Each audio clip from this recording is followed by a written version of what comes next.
Hello ghouls, this is Coffin Calm ASMR. Welcome to the Halloween special.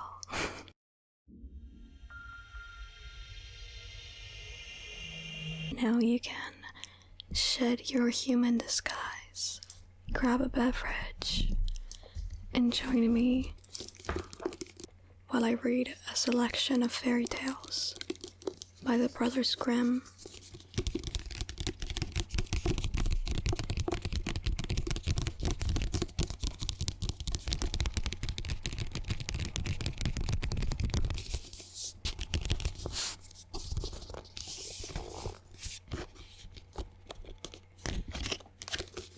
And I'm gonna take the cover off so that the book doesn't slide out of my hands.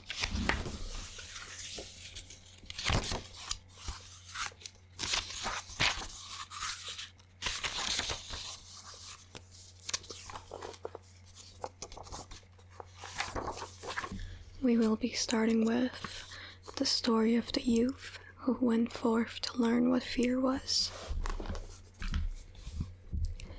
A certain father had 2 sons, the elder of whom was sharp and sensible and could do everything, but the younger was stupid and could neither learn nor understand anything. And when people saw him, they said, "There's a fellow who will give his father some trouble." When anything had to be done, it was always the elder who was forced to do it. But if his father bade him fetch anything when it was late, or in the night time, and the way led through the churchyard, or any other dismal place, he answered, "Oh no, father, I will not go there. It makes me shudder," for he was afraid. Or when stories were told by the fire at night, which made the flesh creep, the listeners often said, "Oh, it makes us shudder." The younger sat in a corner and listened with the rest of them, and could not imagine what they could mean. "They are always saying, 'It makes me shudder, it makes me shudder.' It does not make me shudder," thought he. "That too must be an art of which I understand nothing." Now it came to pass that his father said to him one day, "Hearken to me, thou fellow in the corner there, thou art growing tall and strong, and thou too must learn something by which thou canst learn thy living. Look how thy brother works, but thou dost not even earn thy salt." "Well, father," he replied, "I am quite willing to learn something. Indeed, if it could but be managed, I should like to learn how to shudder. I don't understand that at all yet." The elder brother smiled when he heard that, and thought to himself, "Good God, what a blockhead that brother of mine is. He will never be good for anything as long as he lives. He who wants to be a sickle must bend himself betimes. The father sighed and answered him, "Thou shalt soon learn what it is to shudder, but thou wilt not earn thy living by that." Soon after this, the sexton came to the house on a visit, and the father bewailed his trouble, and told him how his younger son was so backward in every respect that he knew nothing and learned nothing. "Just think," said he, "when I asked him how he was going to earn his bread, he actually wanted to learn to shudder." "If that be all," replied the sexton, "he can learn that with me. Send him to me, and I will soon polish him." The father was glad to do it, for he thought it will train the boy a little. The sexton therefore took him into his house, and he had to ring the bell. After a day or two, the sexton awoke him at midnight, and bade him arise and go up into the church tower and ring the bell. "Thou shalt soon learn what shuddering is," thought he, and secretly went there before him. And when the boy was at the top of the tower, and turned around, and was just going to take hold of the bell rope, he saw a white figure standing on the stairs opposite to his sounding hole. "Who is there?" cried he, but the figure made no reply, and did not move or stir. "Give an answer," cried the boy, "or take thyself off. Thou hast no business here at night." The sexton, however, remained standing motionless, that the boy might think he was a ghost. The boy cried a second time, "What dost thou want here? Speak if thou art an honest fellow, or I will throw thee down the steps." The sexton thought he can't intend to be as bad as his words, uttered no sound, and stood as if he were made of stone. Then the boy called to him for the third time, and as that was also to no purpose, he ran against him and pushed the ghost down the stairs, so that it fell down 10 steps and remained lying there in a corner. Thereupon he rang the bell, went home, and without saying a word, went to bed and fell asleep.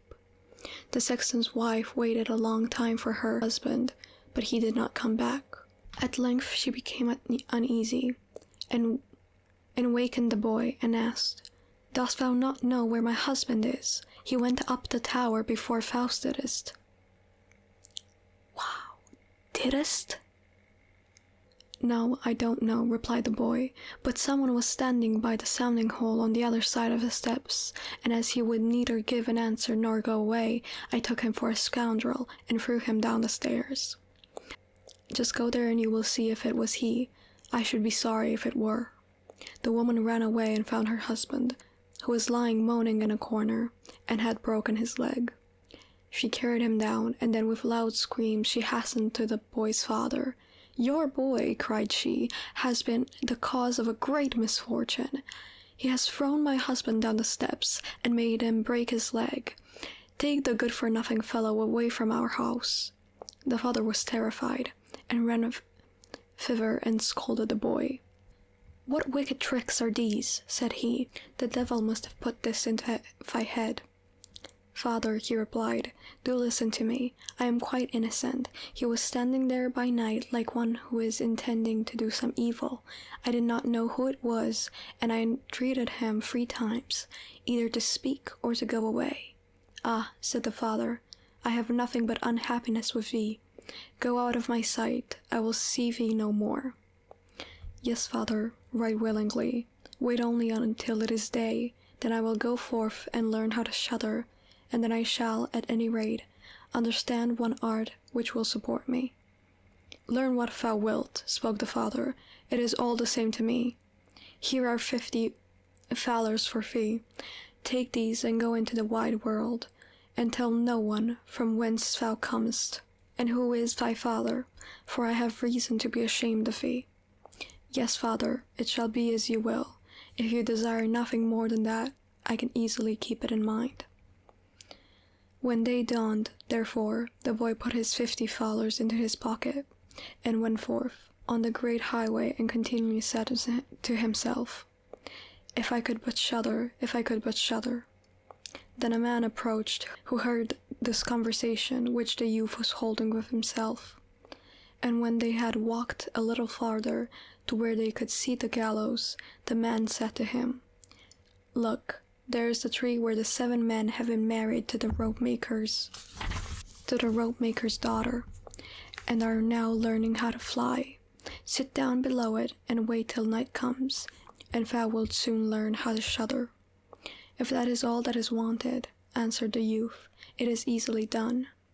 But if I learn how to shudder as quickly as that, thou shalt have my 50 thalers. Just come back to me early in the morning.' And the youth went to the gallows, sat down below it, and waited till evening came. And as he was cold, he lighted himself a fire. But at midnight the wind blew so sharply that in spite of his fire he could not get warm. And as the wind knocked the hanged men against each other, and they moved backwards and forwards, he thought to himself, 'Thou shiverest below by the fire, but how those up above must freeze and suffer.' And as he felt pity for them, he raised the ladder and climbed up, unbound one of them after the other, and brought down all 7. Then he stirred the fire, blew it, and set them all around it to warm themselves. But they sat there and did not stir, and the fire caught their clothes. So he said, 'Take care, or I will hang you up again.' The dead men, however, did not hear, but were quite silent, and let their ranks go on burning. On this he grew angry and said, 'If you will not take care, I cannot help you. I will not be burnt with you.' And he hung them up again, each in his turn. Then he sat down by his fire and fell asleep. And the next morning the man came to him and wanted to have the 50 thalers, and said, "Well, dost thou know how to shudder?" "No," answered he. "How was I to get to know?" "Those fellows up there did not open their mouths, and were so stupid that they let their few old rags which they had on their bodies get burnt. Then the man saw that he would not carry away the 50 thalers that day, and went away saying, 'One of this kind has never come in my way before.'" The youth likewise went his way, and once more began to mutter to himself, "Ah, if I could shudder! Ah, if I could shudder!" A wagoner who was standing behind him heard that and asked, "Who art thou?" "I don't know," answered the youth. Then the wagoner asked, "From whence comest thou?" "I know not." "Who is thy father?" That I may not tell thee." "What is it that thou art always muttering between thy teeth?" "Ah," replied the youth, "I do so wish I could shudder, but no one can teach me how to do it." "Give up thy foolish chatter," said the wagoner. "Come, go with me. I will see about a place for thee." The youth went with the wagoner, and in the evening they arrived at an inn, where they wished to pass the night. And at the entrance of the room, the youth again said quite loudly, "If I could but shudder, if I could but shudder." The host, who heard that, laughed and said, "If that is your desire, there ought to be a good opportunity for you here." "Ah, be silent," said the hostess. "So many inquisitive persons have already lost their lives. It would be a pity and a shame if such beautiful eyes as these should never see the daylight again." But the youth said, "However difficult it may be, I will learn it, and for this purpose indeed I have journeyed forth." He let the host have no rest until the latter told him that not far from thence stood a haunted castle, where any one could very easily learn what shuddering was, if he would but watch in it for 3 nights. The king had promised that he who would venture should have his daughter to wife, and she was the most beautiful maiden the sun shone on. Great treasures likewise lay in the castle, which were guarded by evil spirits, and these treasures would then be freed, and would make a poor man rich enough. Already many men had gone into the castle, but as yet none had come out again. Then the youth went next morning to the king, and said that if he were allowed he would watch 3 nights in the enchanted castle. The king looked at him, and as the youth pleased him, he said, "Thou mayest ask for 3 things to take into the castle with thee, but they must be things without life." Then he answered, "Then I ask for a fire, a turning lathe, and a cutting board with a knife." The king had these things carried into the castle for him during the day. When night was drawing near, the youth went up and made himself a bright fire in one of the rooms, placed the cutting board and knife beside it, and seated himself by the turning lathe. "Ah, if I could but shudder," said he, "but I shall not learn it here either." Toward midnight he was about to poke his fire, and as he was blowing it, something cried suddenly from one corner, "Ow, meow, how cold we are!" "You simpletons," cried he, "what are you crying about? If you are cold, come and take a seat by the fire, and warm yourselves." And when he had said that, 2 great black cats came with one tremendous leap, and sat down on each side of him, and looked savagely at him with their fiery eyes. After a short time, when they had warmed themselves, they said, "Comrade, shall we have a game at cards?" "Why not?" he replied, "but just show me your paws." Then they stretched out their claws. "Oh," said he, "what long nails you have! Wait, I must first cut them a little for you." Thereupon he seized them by the throats, put them on the cutting board, and screwed their feet fast. "I have looked at your fingers," said he, "and my fancy for card-playing has gone." And he struck them dead and threw them out into the water. But when he had made away with these 2, and was about to sit down again by his fire, out from every hole and corner came black cats and black dogs with red-hot chains, and more of them came until he could no longer stir. And they yelled horribly, and got in his fire, pulled it to pieces, and wanted to put it out. He watched them for a while quietly, but at last, when they were going too far, He seized his cutting knife and cried, "Away with you, vermin," and began to cut them down. Part of them ran away, the others he killed, and threw them out into the fish pond. When he came back, he blew up the embers of his fire again and warmed himself. And as he thus sat, his eyes would keep open no longer, and he felt a desire to sleep. Then he looked around and saw a great bed in the corner. "That is the very thing for me," said he, and got into it. When he was just going to shut his eyes, however, the bed began to move on its own accord, and went over the whole of the castle. "That's right," said he, "but go faster." Then the bed rolled on as if 6 horses were harnessed to it, up and down, over thresholds and steps. But suddenly, hop, hop, it turned over upside down and lay on him like a mountain. But he threw quilts and pillows up in the air, got out and said, "Now anyone who likes may drive," and lay down by his fire and slept till it was day. In the morning the king came, and when he saw him lying there on the ground, he thought the spirits had killed him, and he was dead. Then said he, "After all, it is a pity. He's a handsome man." The youth heard it, got up and said, "It has not come to that yet." Then the king was astonished, but very glad, and asked how he had fared. "Very well indeed," answered he. "One night is over. The 2 others will get over likewise." Then he went to the innkeeper, who opened his eyes very wide and said, "I never expected to see you alive again. Hast thou learned how to shudder yet?" "No," said he, "it is all in vain. If someone would but tell me." The second night he again went up into the old castle, sat down by the fire, and once more began his old song, "If I could but shudder." When midnight came, an uproar and noise of tumbling above was heard. At first it was low, but it grew louder and louder, and it was quiet for a while. And at length, with a loud scream, half a man came down the chimney and fell before him. "Hollo!" cried he. "Another half belongs to this. This is too little." Then the uproar began again. There was a roaring and howling, and the other half fell down likewise. "Wait," said he, "I will just blow up the fire a little for thee." When he had done that and looked around again, the 2 pieces were joined together, and a frightful man was sitting in his place. "That is no part of our bargain," said the youth. "The bench is mine."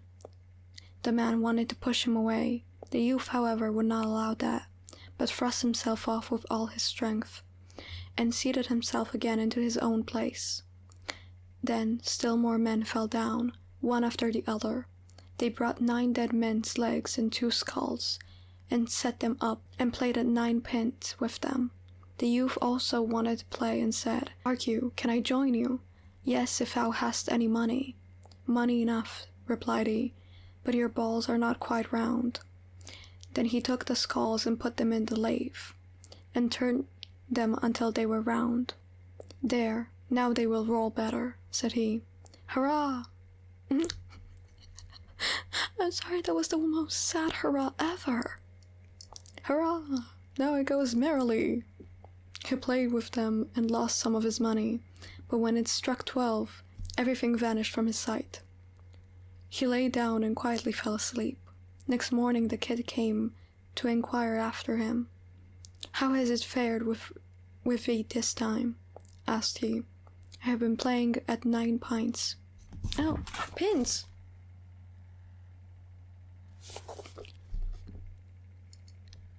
I'm sorry, it said pins. "How has it fared with thee this time?" asked he. "I have been playing at 9 pins," he answered, "and have lost a couple of farthings." Farthings? We'll roll with it, it's fine. "Hast thou not shuddered then?" What?" said he. "I have made merry. If I did but know what it was to shudder." The 3rd night he sat down again on his bench and said quite sadly, "If I could but shudder." When it grew late, 6 tall men came in and brought a coffin.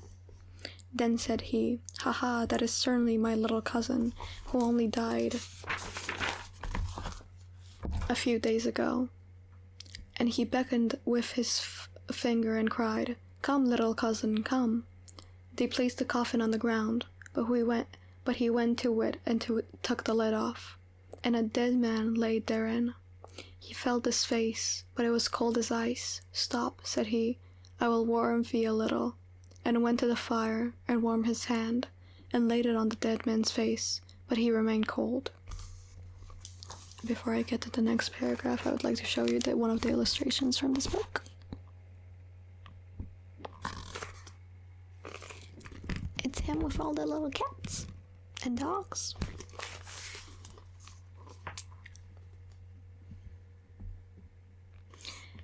Then he took him out and sat down by the fire and laid him on his breast and rubbed his arms, and the blood might circulate again. As this also did no good, he thought to himself, "When two people lie in bed together, they warm each other." Is he about to cuddle with the corpse? Slay! And carried him to the bed, covered him over, and lay down with him. After a short time, the dead man became warm too, and began to move. Then said the youth, "See, little cousin, have I not warmed thee?" The dead man, however, got up and cried, "Now I will strangle thee." "What?" said he. "Is that the way thou thankest me? Thou shalt at once go into thy coffin again." And he took him and threw him into it, and shut the lid. Then came the sixth man and carried him away. "I cannot manage to shudder," said he. "I shall never learn it here as long as I live." Sounds dramatic. Then a man entered who was taller than all others, and looked terrible. He was old, however, and had a long white beard. "Thou wretch," cried he, "thou shalt soon learn what it is to shudder, for thou shalt die." "Not so fast," replied the youth. "If I am to die, I shall have to have a say in it." "I will soon seize thee," said the fiend. "Softly, softly, do not talk so big. I am as strong as thou art, and perhaps even stronger." "We shall see," said the old man. "If thou art stronger, I will let thee go. Come, we will try." Then he led him by the dark passage to a smith's forge, took an axe, and with one blow struck an anvil into the ground. "I can do that better still," said the youth, and went to the other anvil. The old man placed himself near, and wanted to look on, and his white beard hung down. Then the youth seized the axe, split the anvil with one blow, and struck the old man's beard with it. "Now I have thee," said the youth. "Now it is thou who wilt have to die." Then he seized an iron bar and beat the old man till he moaned and entreated him to stop, and he would give him great riches. The youth drew out the axe and let him go. The old man led him back into the castle, and in the cellar showed him 3 chests full of gold. "Of these," said he, "one part is for the poor, the other is for the king, the third is thine." In the meantime it struck 12, and the spirit disappeared. The youth, therefore, was left in darkness. "I shall still be able to find my way out," said he, and felt about, found a way into the room, and slept there by his fire. Next morning the king came and said, "Now thou must have learned what shuddering is." "No," he answered. "What can it be? My dead cousin was here, and the bearded man came and showed me a great deal of money down below, but no one told me what it was to shudder." "Then," said the king, "thou hast delivered the castle, and shalt marry my daughter." "That is all very well," said he, "but still I do not know what it is to shudder." Then the gold was brought up, and the wedding celebrated. But however much the young king loved his wife, and however happy he was, he still said always, "If I could but shudder, if I could but shudder." And at last she was angry at this. Her waiting maid said, "I will find a cure for him. He shall soon learn what it is to shudder." She went out to the stream, which flowed through the garden, and had a whole bucket full of gudgeons brought to her. At night, when the young king was sleeping, his wife was to draw the clothes off him, and empty the bucket full of cold water with the gudgeons in it over him, so that the little fishes would sprawl about him. When this was done, he woke up and cried, Oh, what makes me shudder so? What makes me shudder so, dear wife? Ah, now I know what it is to shudder. And it ends with another illustration that you can't see very well, I'm sorry.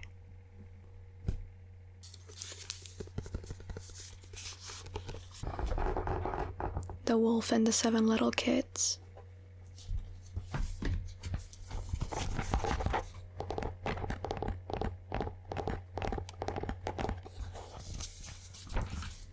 There was once on a time an old goat who had 7 little kids and loved them with all the love of a mother for her children.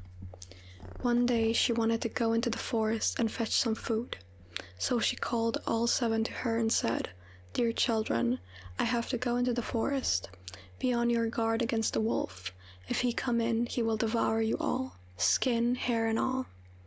The wretch often disguises himself, but you will know him at once by his rough voice and his black feet." The kids said, "Dear mother, we will take good care of ourselves. You may go away without any anxiety." Then the old one bleated and went on her way with an easy mind. It was not long before someone knocked at the house door and cried, "Open the door, dear children. Your mother is here and has brought something back with her for each of you." But the little kids knew that it was the wolf by the rough voice. "We will not open the door," cried they, "for are not our mother. She has a soft, pleasant voice, but 5 voices rough. Thou art the wolf." Then the wolf went away to a shopkeeper and bought himself a great lump of chalk, ate this, and made his voice soft with it. Then he came back, knocked at the door of the house, and cried, "Open the door, dear children. Your mother is here, and has brought something back with her for each of you." But the wolf had laid his black paws against the window, and the children saw them and cried, "We will not open the door. Our mother has not black feet like thee. Thou art the wolf." Then the wolf ran to a baker and said, "I have hurt my feet. Rub some dough over them for me." And when the baker had rubbed his feet over, he ran to the miller and said, "Strew some white meal over my feet for me." The miller thought to himself, "The wolf wants to deceive someone." He refused, but the wolf said, "If thou wilt not do it, I will devour thee." Then the miller was afraid and made his paws white for him. Truly men are like that. So true. So true. Not sure what it means, but yeah. So now the wretch went for the 3rd time to the house door, knocked at it and said, "Open the door for me, children. Your dear little mother has come home, and has brought every one of you something back from the forest with her." The little kids cried, "First show us 5 paws, that we may know if thou art our dear little mother." Then he put his paws in through the window, and when the kids saw that they were white, they believed that all he said was true, and opened the door. But who should come in but the wolf? They were terrified and wanted to hide themselves. One sprang under the table, the second into the bed, the third into the stove, the 4th into the kitchen, the 5th into the cupboard, the 6th under the washing bowl, and the 7th into the clock case. But the wolf found them all, and used no great ceremony. One after the other he swallowed them down his throat. The youngest in the clock case was the only one he did not find. When the wolf had satisfied his appetite, he took himself off, laid himself down under a tree in the green meadow outside, and began to sleep. Soon afterwards the old goat came home again from the forest. Ah, what a sight she saw there! The house door stood wide open. The table, chairs, and benches were thrown down. The washing bowl lay broken to pieces, and the quilts and pillows were pulled off the bed. She sought her children, but they were nowhere to be found. She called them one after another by name, but no one answered. At last, when she came to the youngest, a soft voice cried, "Dear mother, I am in the clock case." She took the kid out, and it told her that the wolf had come and eaten all of the others. Then you may imagine how she wept over her poor children.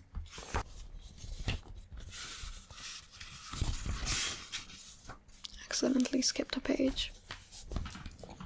At length, in her grief, she went out, and the youngest kid ran with her. When they came to the meadow, there lay the wolf by the tree, and snored so loud that the branches shook. She looked at him on every side, and saw that there was moving and struggling in his gorged body. "Ah, heavens," said she, "is it possible that my poor children, whom he has swallowed down for his supper, can still be alive?" Then the kid had to run home and fetch scissors and a needle and thread, and the goat cut open the monster's stomach, and hardly had she made one cut than one little kid thrust his head out, and when she had cut farther, all 6 sprang out, one after another, and were all still alive, and had suffered no injury whatever. For in his greediness the monster had swallowed them down whole. What rejoicing there was! Then they embraced their dear mother, and jumped like a tailor at his own wedding. The mother, however, said, "Now go and look for some big stones, and we will fill the wicked beast's stomach with them while he is still asleep." Then the 7 kids dragged the stones thither with all speed, and put as many of them into his stomach as they could get in, and the mother sewed him up again in the greatest haste, so that he was not aware of anything, and never once stirred. When the wolf at length had his sleep out, he got on his legs, and as the stones in his stomach made him very thirsty, he wanted to go to a well to drink. But when he began to walk and to move about, the stones in his stomach knocked against each other and rattled. Then cried he, "What rumbles and tumbles against my poor bones? I thought 'twas 6 kids, but it's not but big stones." And when he got to the well, and stooped over the water, and was just about to drink, the heavy stones made him fall in, and there was no help, but he had to drown miserably. When the 7 kids saw that, they came running to the spot and cried aloud, "The wolf is dead, the wolf is dead," and danced for joy round about the well with their mother.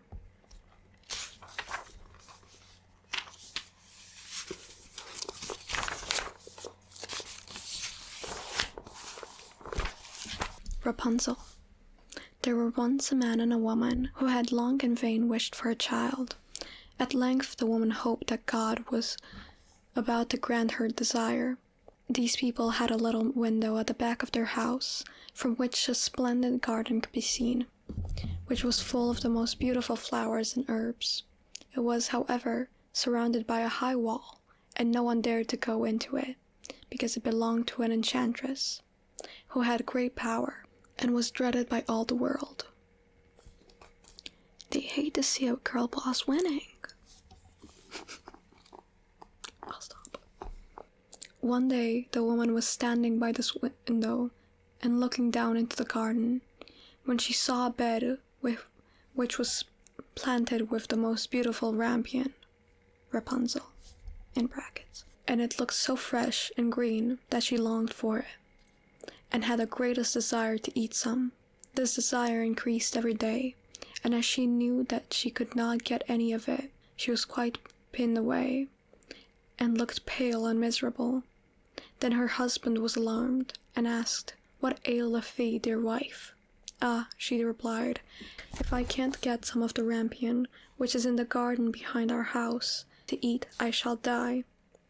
The man, who loved her, thought, "Sooner than let thy wife die, bring her some of the rampion thyself, let it cost thee what it will." In the twilight of the evening, he clambered down over the wall into the garden of the enchantress, hastily clutched a handful of rampion, and took it to his wife. She at once made herself a salad of it, and ate it with much relish. She, however, liked it so much, so very much, that the next day she longed for it 3 times as much as before. If he was to have any rest, her husband must once more descend into the garden. In the gloom of the evening, therefore, he let himself down again, but when he had clambered down the wall, he was terribly afraid, for he saw the enchantress stand before him.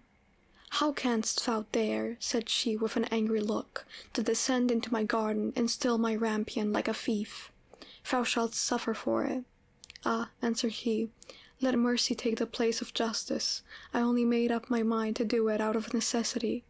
My wife saw your rampion from the window, and felt such a longing for it that she would have died if she had not got some to eat."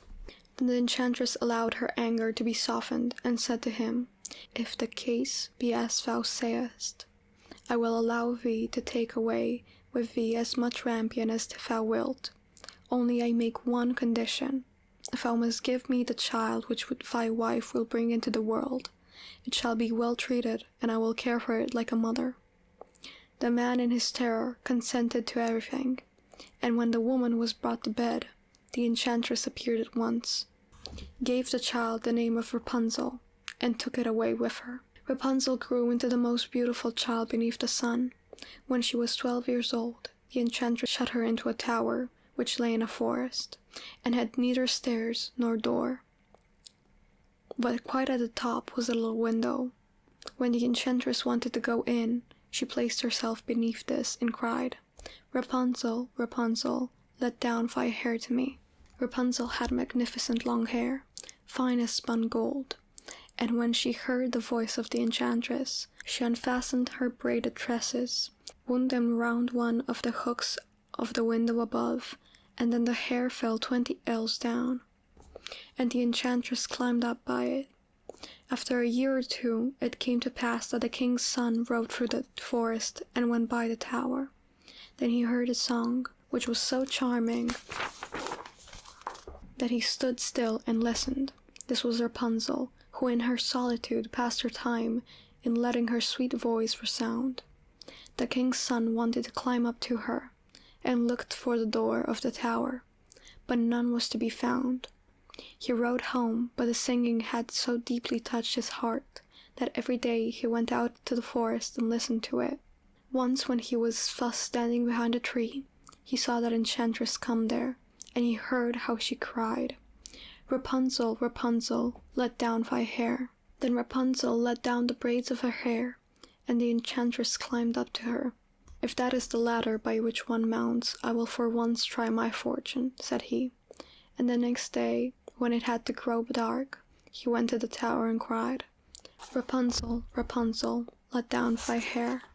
Immediately the hair fell down, and the king's son climbed up. At first Rapunzel was terribly frightened when a man such as her eyes had never yet beheld came to her, but the king's son began to talk to her quite like a friend, and told her that his heart had been so stirred that it had let him have no rest, and he had been forced to see her. Then Rapunzel lost her fear, and when he asked her if she would take him for her husband, and she saw that he was young and handsome, she thought, "He will love me more than old Dame Gothel does," and she said yes, and laid her hand in his. She said, "I will willingly go away with thee, but I do not know how to get down. Bring with thee a skein of silk every time that thou comest, and I will weave a ladder with it. And when that is ready, I will descend, and thou wilt take me on thy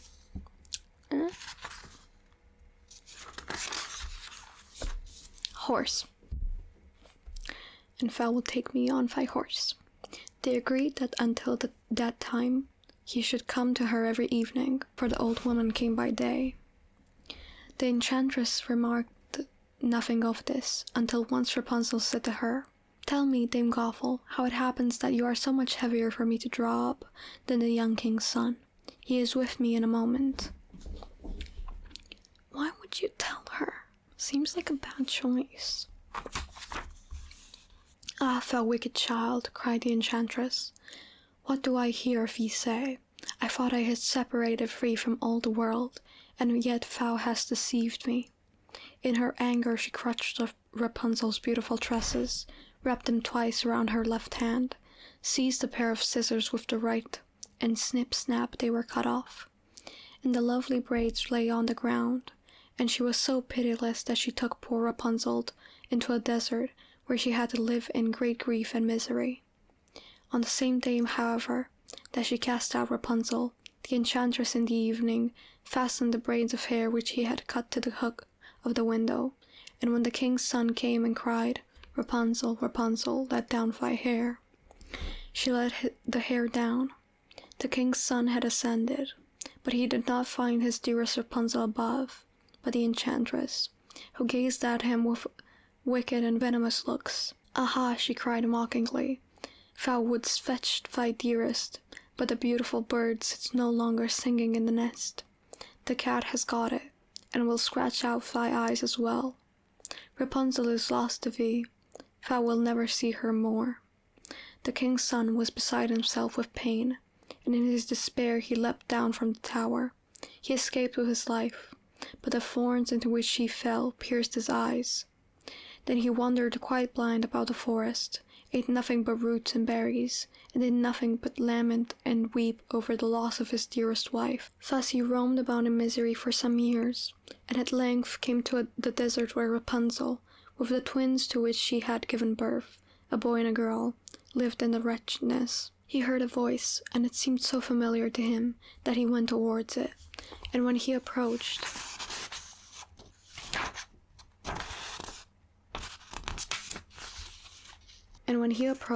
Rapunzel knew him and fell on his neck and wept. 2 of her tears wetted his eyes, and they grew clear again, and he could see with them as before.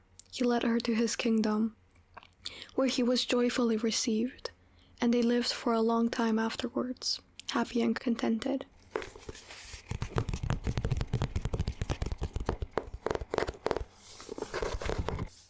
Hansel and Gretel. Hard by a great forest dwelt a poor woodcutter and his wife and his 2 children. The boy was called Hansel and the girl Gretel.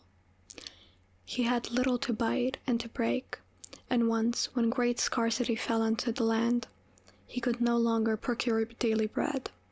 Now when he thought over this by night in his bed, and tossed about in his anxiety, he groaned and said to his wife, What is to become of us? How are we to feed our poor children, when we no longer have anything given for ourselves?" "I'll tell you what, husband," answered the woman. "Early tomorrow morning we will take the children out into the forest, and where it is the thickest, there we will light a fire for them, and give each of them 1 piece of bread more, and then we will go to our work and leave them alone. They will not find the way home again, and we shall be rid of them." "No, wife," said the man, "I will not do that. How can I bear to leave my children alone in the forest? The wild animals would soon come and tear them to pieces." "Oh, thou fool," said she, "then we must all 4 die of hunger. Thou mayest as well plane the planks for our coffins." And she left him no peace until he consented. "But I feel very sorry for the poor children all the same," said the man. The 2 children had also not been able to sleep for hunger, and had heard what their stepmothers had said to their father. Gretel wept bitter tears and said to Hansel, "Now all is over with us." "Be quiet, Gretel," said Hansel. "Do not distress thyself. I will soon find a way to help us." And when the old folks had fallen asleep, he got up, put on his little coat, opened the door below, and crept outside. The moon shone brightly, and the white pebbles which lay in front of the house glittered like real silver pennies. Hansel stooped and put as many of them into the little pocket of his coat as he could possibly get in. Then went back and said to Gretel, "Be comforted, dear little sister, and sleep in peace. God will not forsake us." And he lay down again in his bed. When the day dawned, but before the sun had risen, the woman came and awoke the 2 children, saying, "Get up, you sluggards, we are going into the forest to fetch wood." She gave each a little piece of bread, and said, "There is something for your dinner, but do not eat it up before then, for you will get nothing else." Gretel took the bread under her apron, as Hansel had the stones in his pocket. Then they all set out together on the way to the forest. When they had walked a short time, Hansel stood still and peeped back at the house, and did so again and again. His father said, "Hansel, what art thou looking at there, and staying behind for? Mind thou art about, and do not forget how to use thy legs." "Ah, father," said Hansel, "I am looking at my little white cat, which is sitting up on the roof, and wants to say goodbye to me." The wife said, "Fool, that is not thy little cat, that is the morning sun which is shining on the chimneys." Hansel, however, had not been looking back at the cat, but had been constantly throwing out one of the white pebble stones out of his pocket onto the road. When they had reached the middle of the forest, the father said, "Now, children, pile up some wood, and I will light a fire that you may not be cold." Hansel and Gretel gathered brushwood together as high as a little hill. The brushwood was lighted, and when the flames were burning very high, the woman said, "Now, children, lay yourselves down by the fire and rest. We will go into the forest and cut some wood. When we have done, we will come back and fetch you away." Hansel and Gretel sat by the fire, and when noon came, each ate a little piece of bread. As they heard the strokes of the wood axe, they believed that their father was near. It was, however, not the axe, it was a branch he had fastened to a withered tree, which the wind was blowing backwards and forwards. And as they had been sitting such a long time, their eyes shot with fatigue, and they fell fast asleep. When at last they woke, it was already dark night. Gretel began to cry and said, "How are we to get out of the forest now?" But Hansel comforted her and said, "Just wait a little until the moon has risen, and then we will soon find the way." And when the full moon had risen, Hansel took his little sister by the hand and followed the pebbles, which shone like newly coined silver pieces, and showed them the way. They walked the whole night long, and by break of day came once more to their father's house. They knocked at the door, and when the woman opened it and saw that it was Hansel and Gretel, she said, "You naughty children, why have you slept so long in the forest? We thought you were never coming back at all." The father, however, rejoiced, for it had cut him to the heart to leave them behind alone. Not long afterwards, there was once more great scarcity in all parts, and the children heard their mother saying at night to their father, "Everything is eaten again. We have 1/2 loaf left, and after that there is an end. The children must go. We will take them farther into the woods, so that they will not find their way out again. There is no other means of saving ourselves." The man's heart was heavy, and he thought it would be better for Fee to share the last mouthful with 5 children. The woman, however, would listen to nothing that he had to say, but scolded and reproached him. He who says A must say B likewise, and as he had yielded for the first time, he had to do so a second time also. The children were, however, still awake, and had heard the conversation.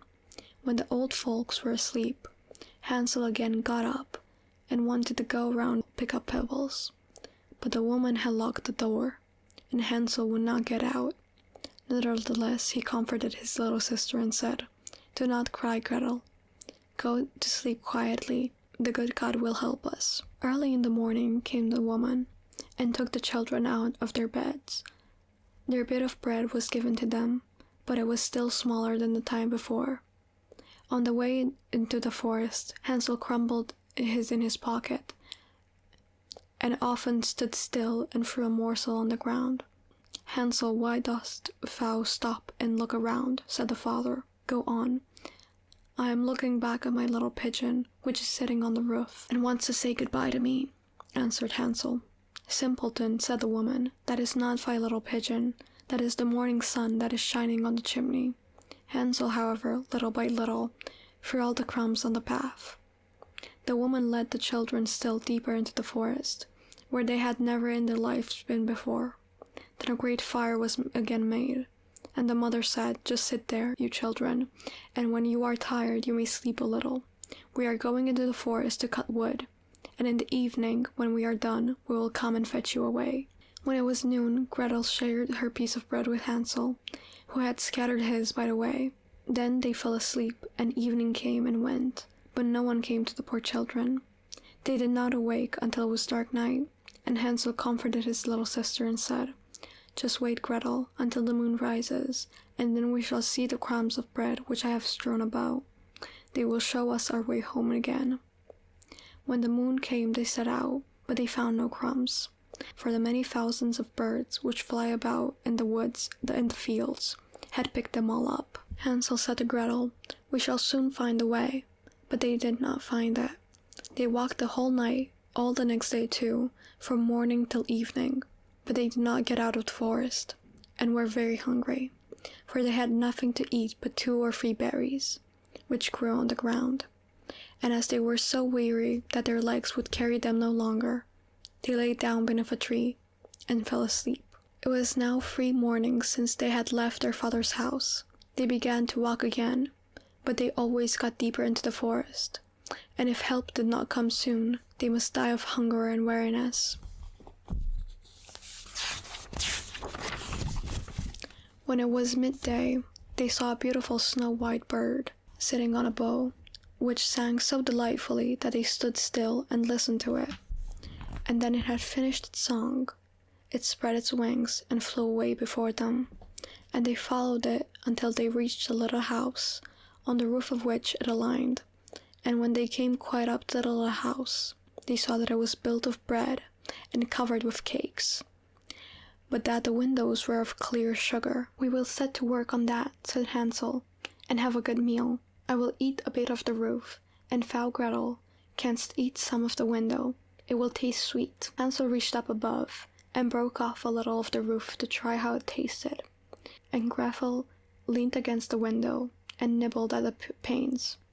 Then a soft voice cried from the room, "Nibble, nibble, gnaw, who is nibbling at my little house?" The children answered, the wind, the heaven-born wind," and went on eating without disturbing themselves. Hansel, who thought the roof tasted very nice, torn down a great piece of it. Gretel pushed out the whole of one round window pane, sat down and enjoyed herself with it. Suddenly the door opened, and a very, very old woman, who supported herself on crutches, came creeping out. Hansel and Gretel were so terribly frightened that they let fall what they had in their hands. The old woman, however, nodded her head and said, "Oh, you dear children, who has brought you here? Do come in and stay with me. No harm shall happen to you."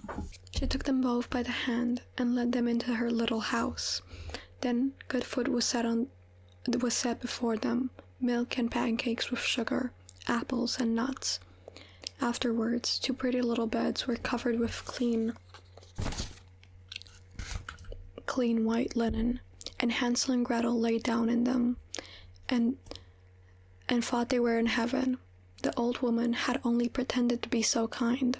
She was in reality a wicked witch, who lay in wait for children, and had only built a little bread house in order to entice them there.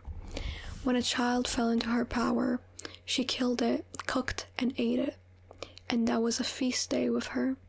Witches have red eyes and cannot see far, but they have a keen scent like the beasts, and are aware when human beings draw near. When Hansel and Gretel came into her neighborhood, she laughed maliciously and said mockingly, "I have them, they shall not escape me again."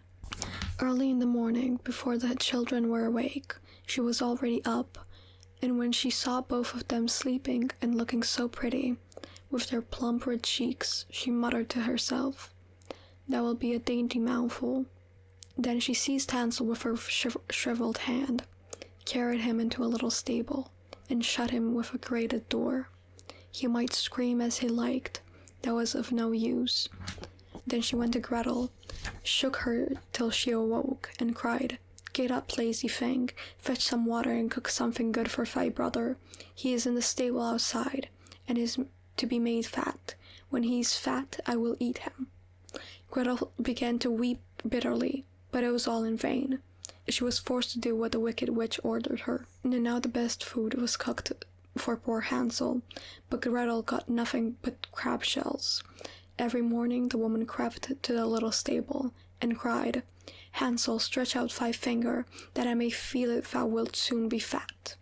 Hansel, however, stretched out a little bone to her, and the old woman, who had dim eyes, could not see it, and thought it was Hansel's finger, and was astonished that there was no way of fattening him.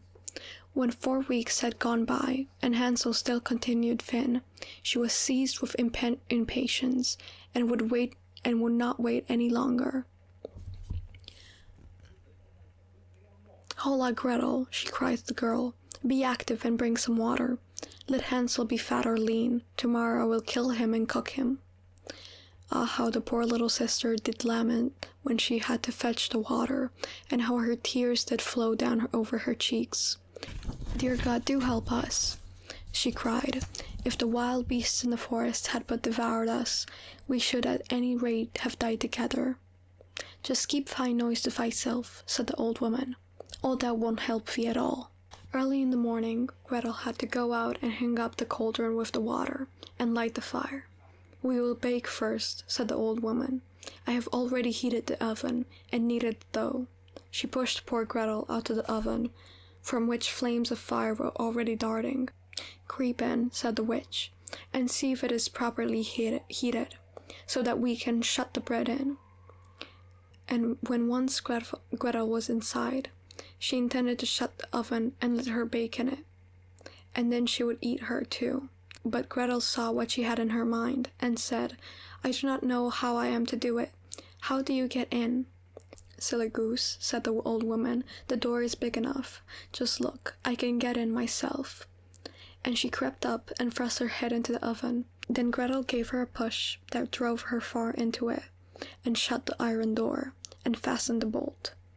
Oh, then she began to howl quite horribly, but Gretel ran away, and the godless witch was miserably burned to death. Gretel, however, ran as quick as lightning to Hansel, opened his little stable, and cried, "Hansel, we are saved, the old witch is dead." Then Hansel sprang out like a bird from its cage. When the door is opened for it, how they did rejoice and embrace each other, and dance about and kiss each other.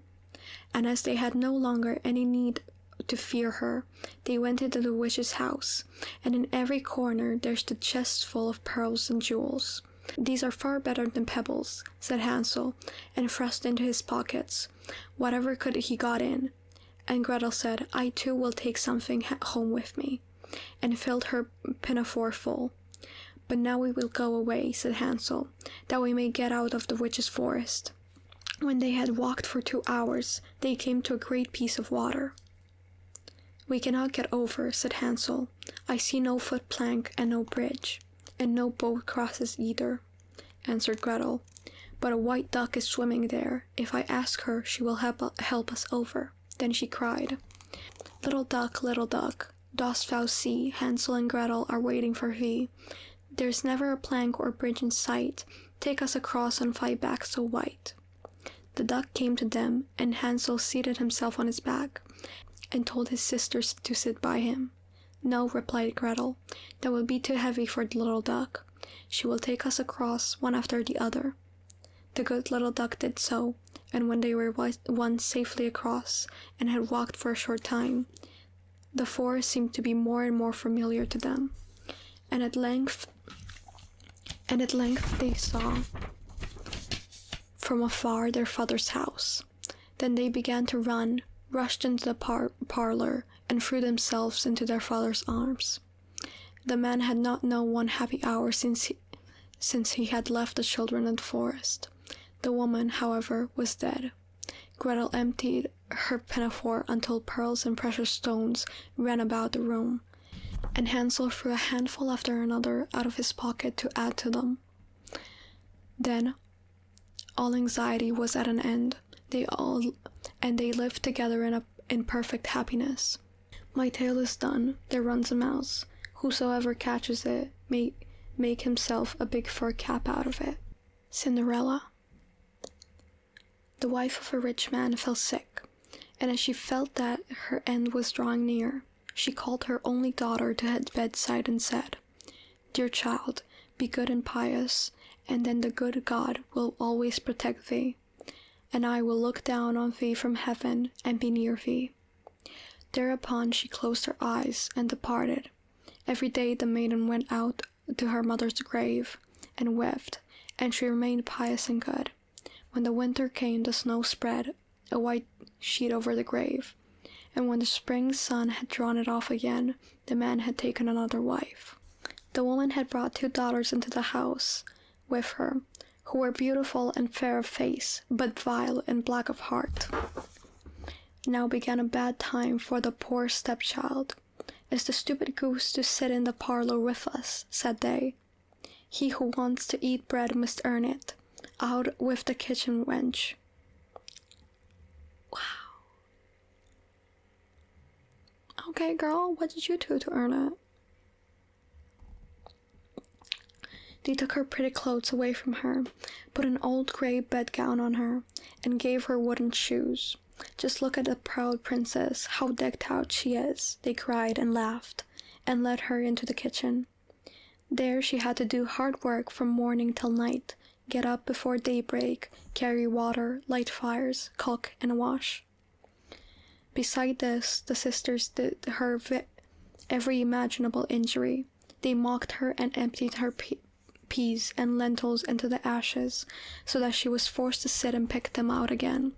In the evening, when she had worked till she was weary, she had no bed to go to, but had to sleep by the firesides in the ashes. And as on that account, she always looked dusty and dirty.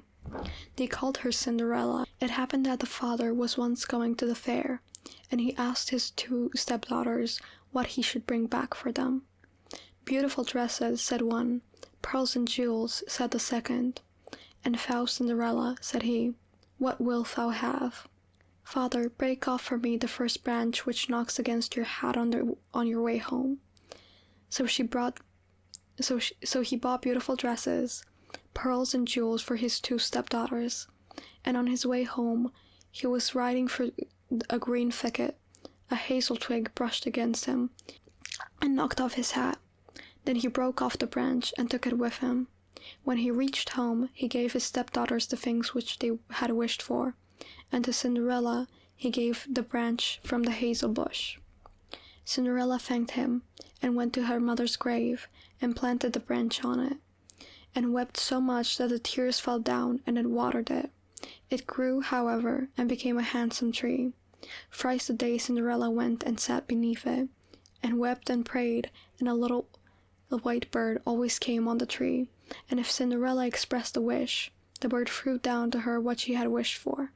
It happened, however, that the king appointed a festival, which was to last 3 days, and to which all the beautiful young girls in the country were invited, in order that his son might choose himself a bride.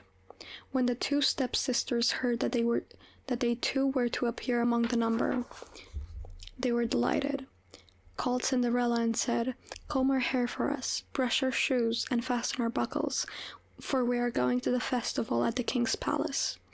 Cinderella obeyed, but wept, because she too would have liked to go with them to the dance, and begged her stepmother to allow her to do so. Thou go, Cinderella, said she, thou art dusty and dirty, and wouldst go to the festival. Thou hast no clothes and shoes, and yet wouldst dance. I'm sorry. I can't say that. As, however, Cinderella went on asking, the stepmother at last said, I have emptied a dish of lentils into the ashes for thee. If thou hast picked them out again in 2 hours, thou shalt go with us. The maiden went through the back door into the garden and called, You tame pigeons, you turtle doves, and all you birds beneath the sky, come and help me to pick. The good into the pot, the bad into the crop.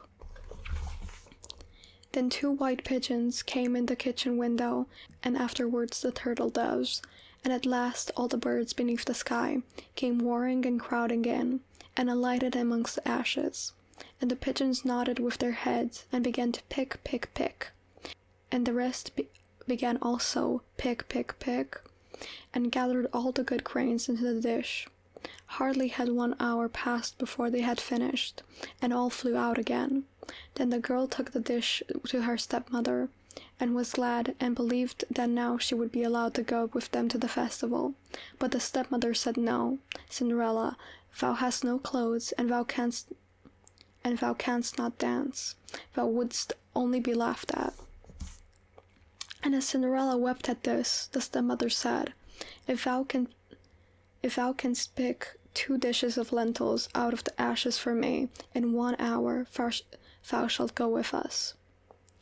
And she thought to herself that she most certainly cannot do.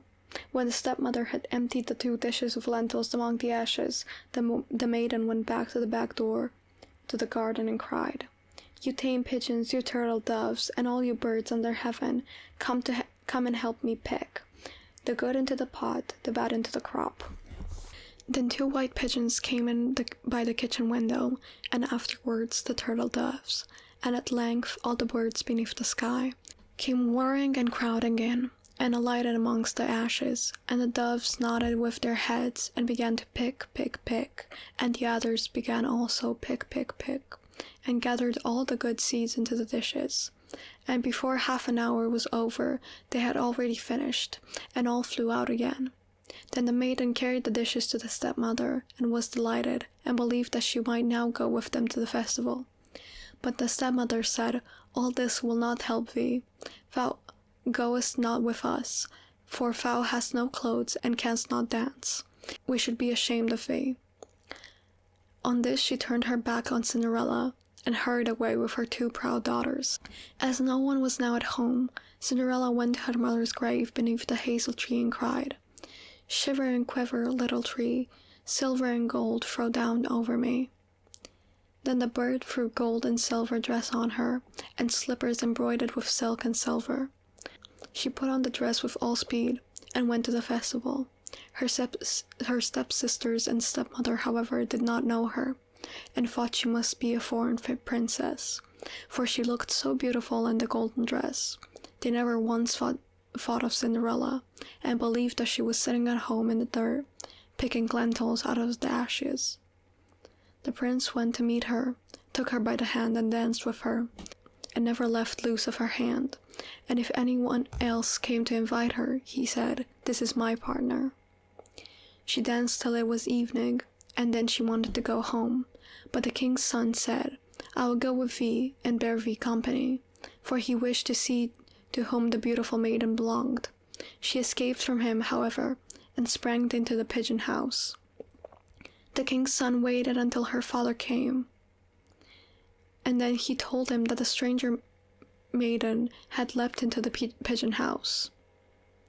The old man thought, "Can it be Cinderella?" And they had to bring him an axe and a pickaxe that he might hoe the pigeon house to pieces, but no one was inside it. And when they got home, Cinderella lay in her dirty clothes among the ashes, and a dim little oil lamp was burning on the mantelpiece. For Cinderella had jumped quickly down from the back of the pigeon house, and had run to the little hazel tree. From the back of the pigeon house, and had run to the little hazel tree. And there she had taken off her beautiful clothes, and laid them on the grave, and the bird had taken them away again. And then she had placed herself in the kitchen, amongst the ashes in her grey gown.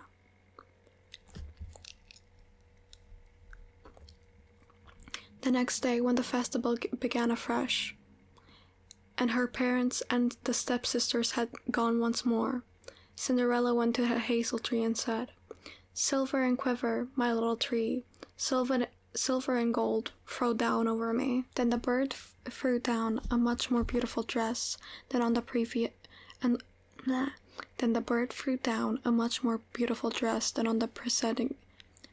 day. And when Cinderella appeared at the festival in this dress, everyone was astonished at her beauty. The king's son had waited until she came, and instantly took her by the hand, and danced with no one but her.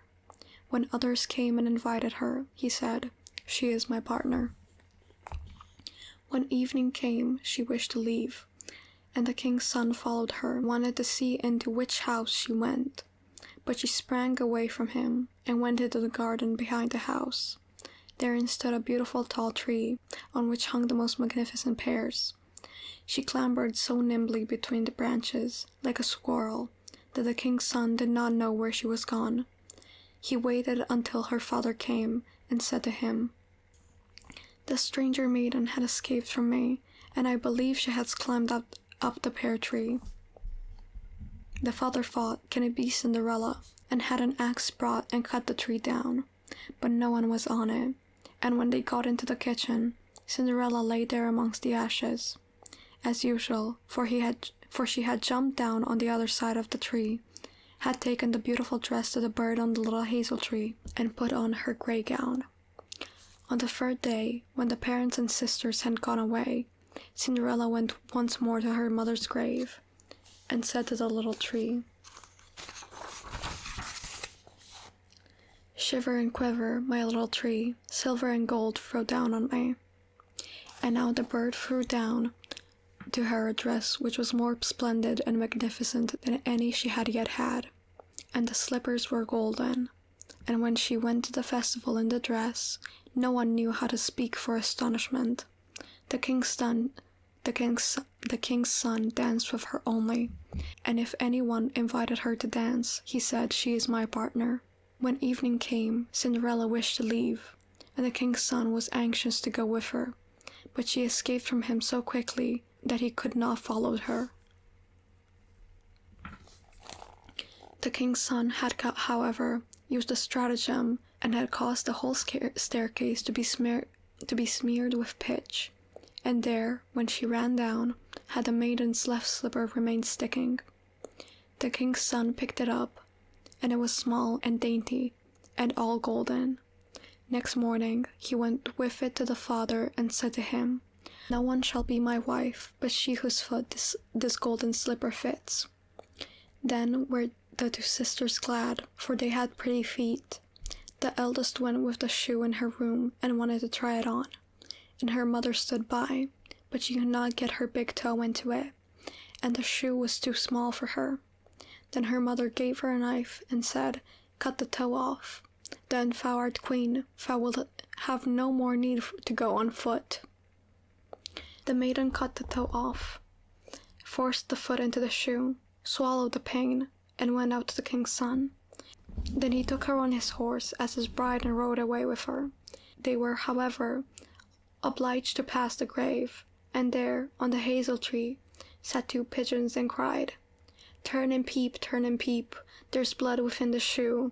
The shoe it is too small for her, the true bride waits for you." Then he looked at her foot, and saw how the blood was streaming from it. He turned his horse around, and took the false bride home again, and said she was not the true one, and that the other sister was to put the shoe on. Then this one went into her chamber, and got her toes safely into the shoe, but her heel was too large. So her mother gave her a knife and said, "Cut a bit of thy heel. When thou art queen, thou wilt have no more need to go on foot." The maiden cut a bit of her heel, forced her foot into the shoe, swallowed the pain, and went out to the king's son. He took her on his horse as his bride, and rode away with her. But when they passed the hazel tree, two little pigeons sat on it and cried, turn and peep, there's blood within the shoe. The shoe it is too small for her, the true bride waits for you." He looked down at her foot and saw how blood was running out of her shoe, and how it had stained her white stocking. Then he had turned his horse, and took the false bride home again. "This is not the right one," said he. "Have you no other daughter?" "No," said the man. "There is still a little stunted kitchen wench, which my late wife left behind her." "What the hell? But she cannot possibly be the bride." The king's son said he was to send her up to him, but the mother answered, "Oh no, she is much too dirty, she cannot show herself." He absolutely insisted on it, and Cinderella had to be called. She first washed her hands and face clean, then went and bowed down before the king's son, who gave her the golden shoe. Then she seated herself on the stool, drew her foot out of the heavy wooden shoe, and put it into the slipper, which fitted like a glove. And when she rose and the king's son looked at her face, he recognized the beautiful maiden who had danced with him and cried, "That is the true bride." The stepmother and the two sisters were terrified and became pale with rage. He, however, took Cinderella on his horse and rode away with her. As they paused by the hazel tree, the two white doves cried, turn and peep, no blood is in the shoe. The shoe is not too small for her, the true bride rides with you." And when they had cried that, the two came flying down and placed themselves on Cinderella's shoulders, one on the right, the other on the left, and remained sitting there. When the wedding with the king's son had to be celebrated, the two false sisters came and wanted to get into favors with Cinderella and share her good fortune. When the betrothed couple went to the church, the elder was at the right side and the younger at the left, and the pigeons pecked out one eye of each of them. Afterwards they came back. The elder was at the left, the younger at the right, and then pigeons picked out the other eye of each, and thus, for their wickedness and falsehood, they were punished with blindness as long as they lived.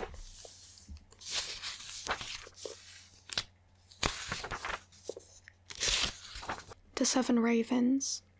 There was once a man who had 7 sons, and still he had no daughter, however much he wished for one.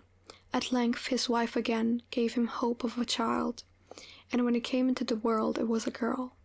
The joy was great, but the child was sickly and small, and had to be privately baptized on account of its weakness. The father sent one of the boys in haste to the spring to fetch water for the baptism. The other 6 went with him, and as each of them wanted to be first to fill it, the jug fell into the well. There they stood and did not know what to do, and none of them dared to go home.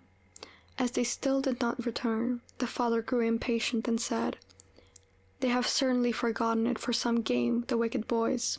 He became afraid that the girl would have to die without being baptized, and his anger cried, "I wish the boys were all turned into ravens." Hardly was the word spoken before he heard a whirring of wings over his head in the air, and looked up and saw 7 coal-black ravens flying away. The parents could not recall the curse, and however sad they were at the loss of their 7 sons, they still to some extent comforted themselves with their dear little daughter, who soon grew strong and every day became more beautiful. For a long time she did not know that she had had brothers, for her parents were careful not to mention them before her. But one day she accidentally heard some people saying of herself that the girl was certainly beautiful, but that in reality she was to blame for the misfortune which had befallen her 7 brothers. Then she was much troubled, and went to her father and mother and asked if it was true that she had had brothers, and what had become of them. The parents now dared keep the secret no longer, but said that what had befallen her brothers was the will of heaven, and that her birth had only been the innocent cause. But the maiden laid it to heart daily, and thought she must deliver her brothers. She had no rest or peace until she set out secretly and went forth into the wide world to trace out her brothers and set them free. Let it cost what it might, she took nothing with her but a little ring belonging to her parents as a keepsake, a loaf of bread against hunger, a little pitcher of water against thirst, and a little chair as provision against weariness. And now she went continuously onwards far, far, to the very end of the world. When she came to the sun, but it was too hot and terrible, and devoured little children. Hastily she ran away, and ran into the moon, but it was far too cold, and was also awful and malicious. And when it saw the child, it said, I smell the flesh of men." On this she ran swiftly away, and came to the stars, which were kind and good to her, and each of them sat on its own particular little chair. But the morning star arose, and gave her the drumstick of a chicken, and said, "If thou hast not that drumstick, thou canst not open the glass mountain, and in the glass mountain are 5 brothers." The maiden took the drumstick, wrapped it carefully in a cloth, and went onward again until she came to the glass mountain. The door was shut, and she thought she would take out the drumstick, but when she undid the cloth, it was empty, and she had lost the good star's present. What was she now to do? She wished to rescue her brothers, and had no key to the glass mountain. The good sister took a knife, cut off one of her little fingers, put it in the door, and succeeded in opening it. When she had gone inside, a little dwarf came to meet her, who said, "My child, what are you looking for?" "I am looking for my brothers, the 7 ravens," she replied. The dwarf said, "The Lord Ravens are not at home, but if you will wait here until they come, step in." Thereupon the little dwarf carried the ravens' dinner in, on 7 little plates. and in 7 little glasses, and the little sister ate a morsel from each plate, and from each little glass she took a sip. But in the last little glass she dropped the ring, which she had brought away with her. Suddenly she heard a whirring of wings, and a rushing through the air, and then a little dwarf said, "Now the Lord Ravens are flying home." Then they came and wanted to eat and drink, and looked for their little plates and glasses. Then said one after the other, "Who has eaten something from my plate? Who has drunk something from my little glass?" It was a human mouth. And when the 7th came to the bottom of the glass, the ring rolled against his mouth. Then he looked at it, and saw that it was a ring belonging to his father and mother, and said, "God grant that our sister may be here, and then we shall be free." When the maiden, who was standing behind the door watching, heard that wish, she came forth, and on this all the ravens were restored to their human form again, and they embraced and kissed each other and went joyfully home. Illustrations. There's a lot of them actually, but they're kind of low in contrast, so I'm not sure how well you can see anything.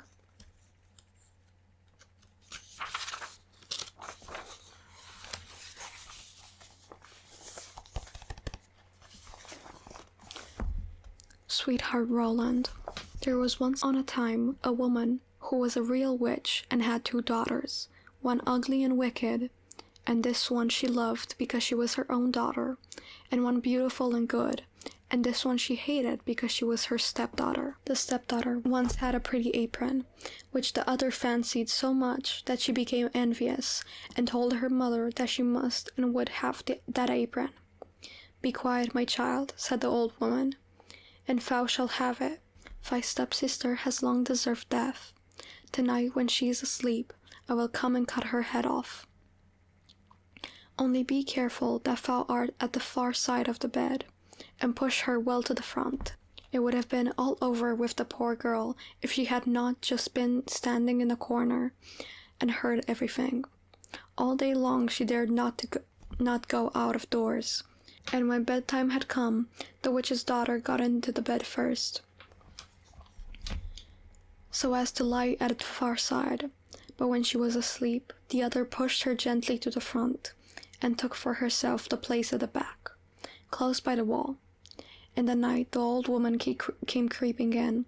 She held an axe in her right hand, and it felt with her left to see if any one was lying at the outside, and then she grasped the axe with both hands, and cut her own child's head off.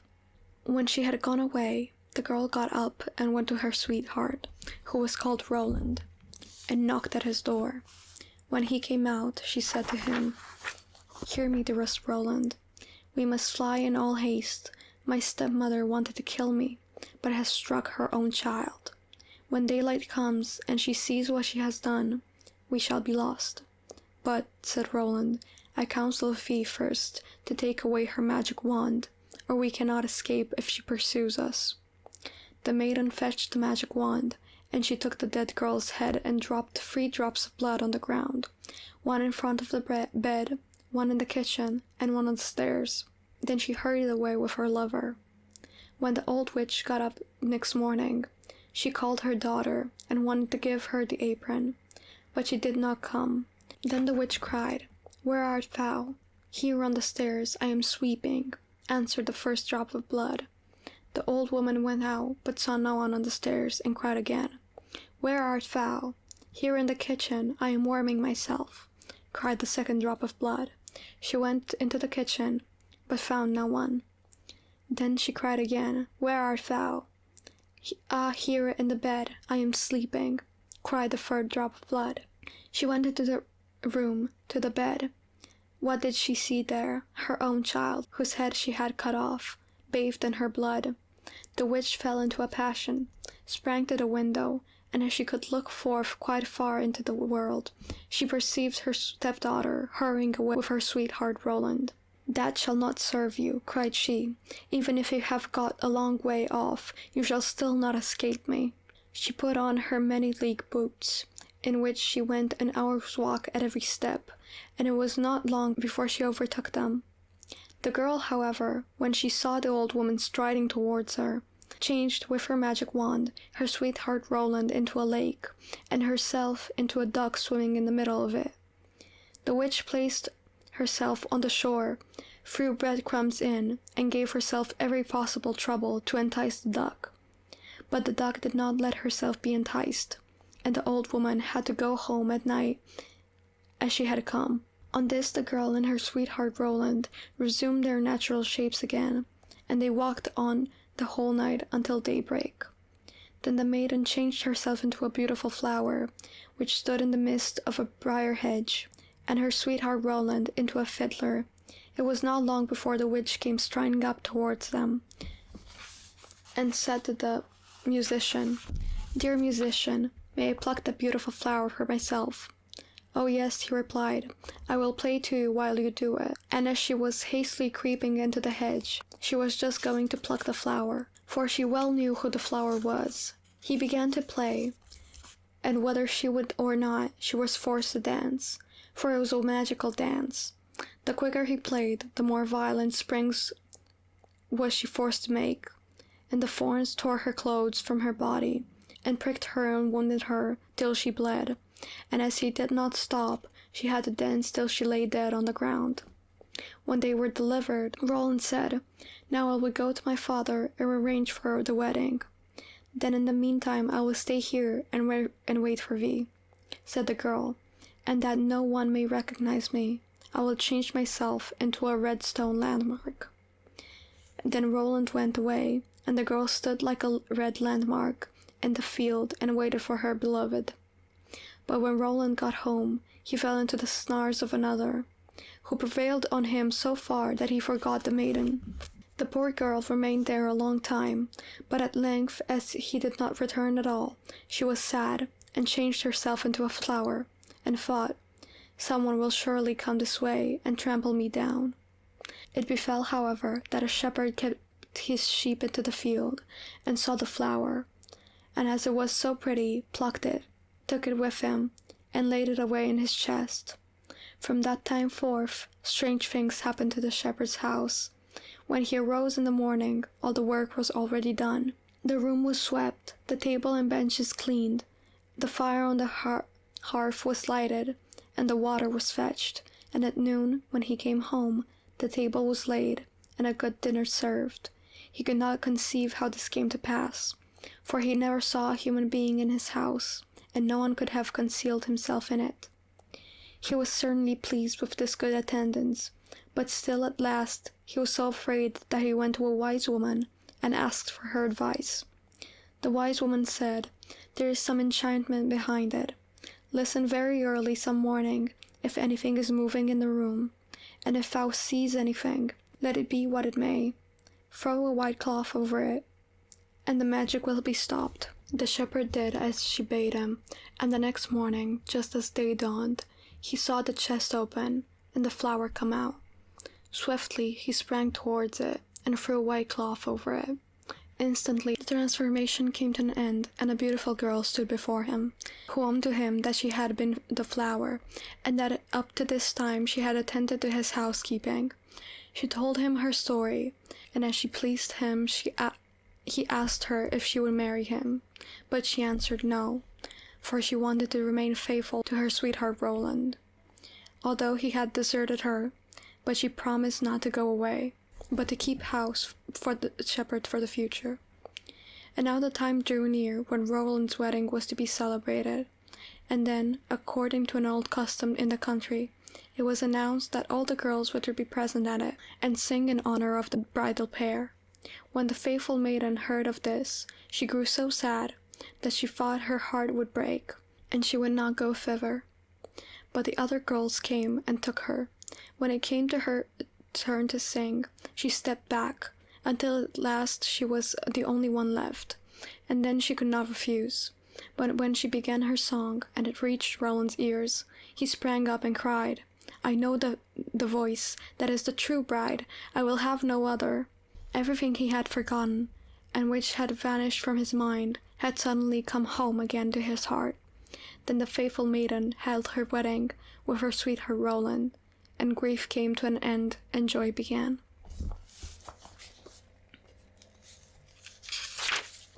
And this is our last one. The Dog and the Sparrow. A sheepdog had not a good master, but, on the contrary, one who let him suffer hunger. As he could stay no longer with him, he went quite sadly away. On the road he met a sparrow who said, "Brother dog, why art thou so sad?" The dog replied, "I am hungry and have nothing to eat." Then said the sparrow, "Dear brother, come into the town with me, and I will satisfy thy hunger." So they went into the town together, and when they came in front of a butcher's shop, the sparrow said to the dog, "Stay there, I will pick a bit of meat down for thee." And he alighted on the stall, looked about him to see no one was observing him, and pecked and pulled and tore so long at the piece which lay on the edge, that it slipped down. The dog seized it, ran into a corner, and devoured it. The sparrow said, "Now come with me to another shop, and then I will get thee one more piece, that thou mayst be satisfied." When the dog had devoured the second piece as well, the sparrow asked, "Brother dog, hast thou now had enough?" "Yes, I have had meat enough," he answered, "but I have had no bread yet." The sparrow, "Thou shalt have that also. Come with me." Then he took him to a baker's shop, and pecked at a couple of little buns, till they rolled down, and as the dog wanted still more, he led him to another stall, and again got bread for him. When that was consumed, the sparrow said, "Brother dog, hast thou now had enough?" "Yes," he replied, "now we will walk a while outside the town." Then they both went out on the highway. It was, however, warm weather, and when they had walked a little way, the dog said, "I am tired, and would like to sleep." "Well, do sleep," answered the sparrow, "and in the meantime I will seat myself on a branch." So the dog lay down on the road, and fell fast asleep. Whilst he lay sleeping there, a wagoner came driving by, who had a cart with 3 horses, laden with 2 barrels of wine. The sparrow, however, saw that he was not going to turn aside, but was staying in the wheel track, in which the dog was laying, so it cried, "Wagoner, don't do it, or I will make thee poor." The wagoner, however, growled to himself, "Thou wilt not make me poor," and cracked his whip and drove the car over the dog, and the wheels killed him. "Yikes!" Then the sparrow cried, "Thou hast driven over my brother dog and killed him. It shall cost thee thy cart and horses." "Cart and horses indeed," said the wagoner. "What harm canst thou do me?" And drove onwards, and the sparrow crept under the cover of the cart, and pecked so long at the same bunghole that he got the bung out, and then all the wine ran out without the driver noticing. But once, when he was looking behind him, he saw that the cart was dripping, and looked at the barrels, and saw that one of them was empty. "Unfortunate fellow that I am," cried he.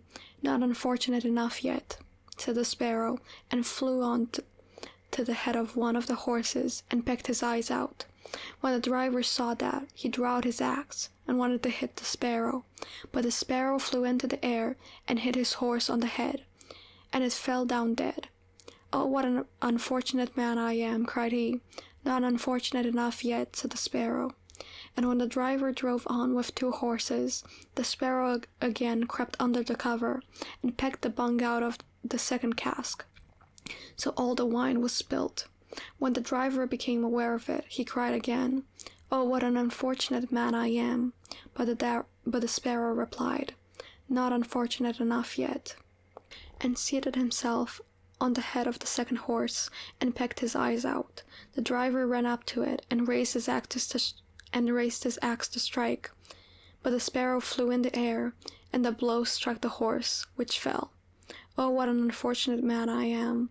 "Not unfortunate enough yet," said the sparrow, and landed on the 3rd horse's head, and pecked out his eyes. The driver, in his rage, struck at the sparrow without looking, and did not hit him, but he killed his 3rd horse likewise. "Oh, what an unfortunate man I am," cried he. "Not unfortunate enough yet," answered the sparrow. "Now will I make thee unfortunate in thy home," and flew away. The driver had to leave the wagon standing, and full of anger and vexation went home. "Ah," said he to his wife, "what misfortunes I have had! Why, my wine has run out, and the horses are all three dead." "Alas, husband," she answered, "what a malicious bird has come into the house! It has gathered together every bird there is in the world, and they have fallen on our corn up there, and are devouring it." Then he went upstairs, and thousands of birds were sitting in the loft, and had eaten up all the corn, and the sparrow was sitting in the midst of them, and the driver cried, "Oh, what an unfortunate man I am!" "Not unfortunate enough yet," answered the sparrow. "Wagoner, it shall cost thee thy life as well," and flew out. Then the wagoner had lost all his property, and went downstairs into the room, sat down behind the stove, and was quite furious and bitter. But the sparrow sat outside in front of the window and cried, "Wagoner, it shall cost thee thy life." Then the wagoner snatched the axe and threw it at the sparrow, but it only broke the window, and did not hit the bird. The sparrow now hopped in, placed itself on the stove, and cried, "Wagoner, it shall cost thee thy life." The latter, quite mad and blinded with rage, smote the stove in twain. And as the sparrow flew from one place to another, so it fared with all his household furniture, looking-glass, benches, table, and at last the walls of his house, and yet he could not hit the bird. At length, however, he caught it with his hand. Then his wife said, "Shall I kill it?" "No," cried he, "that would be too merciful. It shall die much more cruelly." And he took it and swallowed it whole. The sparrow, however, began to flutter about in his body, and fluttered up again into the man's mouth. And it stretched out his head and cried, "Wagoner, it shall still cost thee thy life." The wagoner gave the axe to his wife, and said, "Wife, kill the bird in my mouth for me." The woman struck but missed her blow, and hit the wagoner right on his head, so that he fell dead, but the sparrow flew up and away. And that was it for tonight. I hope you have the spookiest evening. If you're still here, and haven't clicked off or fell asleep, you deserve a reward. Not sure what it is, but you deserve it. Thank you so much for watching. This was Coffin Calm ASMR, and I hope you have a great Halloween. Stay spooky. Goodbye.